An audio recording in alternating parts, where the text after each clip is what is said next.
புரட்சி தலைவர் எம்ஜிஆர் அவர்கள் தமிழ்நாட்டின் முதலமைச்சராக இருந்தபோது ஒரு நாள் எம்ஜிஆர் அவர்களின் மேசையில் ஒரு கல்யாண பத்திரிகை இருக்கிறது.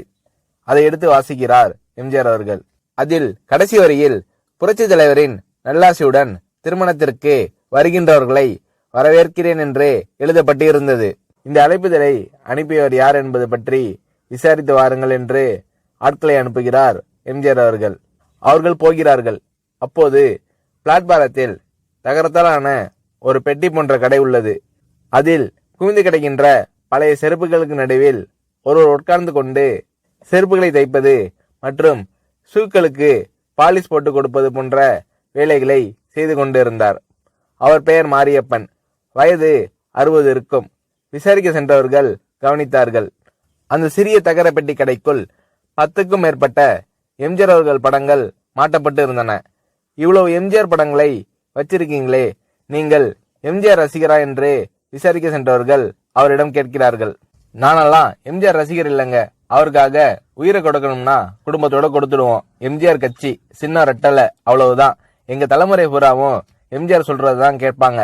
என் பேரனும் பேத்தியும் எம்ஜிஆர் அவர்கள் கொடுத்த சத்துணவை சாப்பிடுறாங்க என்று கூறுகிறார் மாரியப்பன். உங்க வீட்டு கல்யாணத்துக்கு எம்ஜிஆர் வருவாரா என்று கேட்கிறார்கள் விசாரிக்க சென்றவர்கள். என்னங்க நீங்க, வீட்டு கல்யாணத்துக்கெல்லாம் அவர் வருவாரா? அவருக்கு எத்தனையோ வேலை. ஏதோ அவர் வீட்டுக்குள்ள பத்திரிகை போனாலே போதும்னு பத்திரிகை அனுப்பியிருக்கேன் என்று கூறுகிறார் மாரியப்பன். விஷயத்தை சேகரித்தவர்கள் அந்த பகுதியையும் பார்வையிட்டனர். சுற்றிலுமாக இருந்த குடிசை பகுதி சேரும் சகதியுமாய் இருந்தது. அதே திருமண நாளில் எம்ஜிஆர் அவர்களுக்கு வேறொரு பெரிய விஐபி வீட்டின் திருமண அழைப்புதலும் எம்ஜிஆர் அவர்களுக்கு வந்திருந்தது. முகூர்த்த நேரம் காலை 7:30 மணி என்றே இருந்தது. ஒரு முக்கியமான கல்யாணத்துக்கு போகணும், நீங்களும் என் கூட வாங்கன்னு சொல்லி 10க்கும் மேற்பட்ட அமைச்சர்களையும் சில எம்எல்ஏக்களையும் வரவழைத்திருந்தார் எம்ஜிஆர் அவர்கள். குடிசைகள் மட்டுமே நிரம்பியிருந்த அந்த பகுதியில் எம்ஜிஆர் அவர்களின் காரும் அமைச்சர்களின் காரும் வரிசையாக சென்றதை கண்டு அங்கிருந்த மக்கள் காரை பின்தொடர்ந்து ஓடினர்.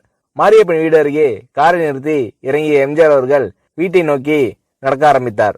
பின்தொடர்ந்து வந்த அமைச்சர்கள் அனைவரும் எம்ஜிஆர் அவர்கள் செல்லும் வழியில் நடந்தார்கள். மாரியப்பனை பார்த்து, முகூர்த்த நேரத்துக்கு சரியாக வந்துட்டேனா என்று கேட்டார் எம்ஜிஆர் அவர்கள். என்ன ஏது என்று புரியாமல் நின்று கொண்டிருந்த மாரியப்பன், இன்னும் தாலி கட்டலைங்கய்யா, இந்த ஏழை வீட்டு கல்யாணத்துக்கு வந்திருக்கீங்களே, சந்தோஷத்தால என்னால எதுவுமே பேச முடியலங்கய்யா என்கிறார். குடும்பத்தாரின் முகங்களில் ஆனந்த பொன்சிரிப்பு. மணமக்களுக்கு 50,000 ரூபாய் வழங்கி மணமக்களை வாழ்த்தினார் புரட்சி தலைவர் எம்ஜிஆர் அவர்கள். திரும்பி செல்லும் போது அமைச்சர்களிடம் புரட்சி தலைவர் எம்ஜிஆர் அவர்கள், செல்வந்தர் வீட்டு திருமணத்திற்கு நான் போகாவிட்டாலும் நல்லாதான் நடக்கும், ஆனால் ஏழை தொண்டன் தான் இந்த கட்சிக்கு உயிர் நாடி என்றார் புரட்சி தலைவர் எம்ஜிஆர் அவர்கள்.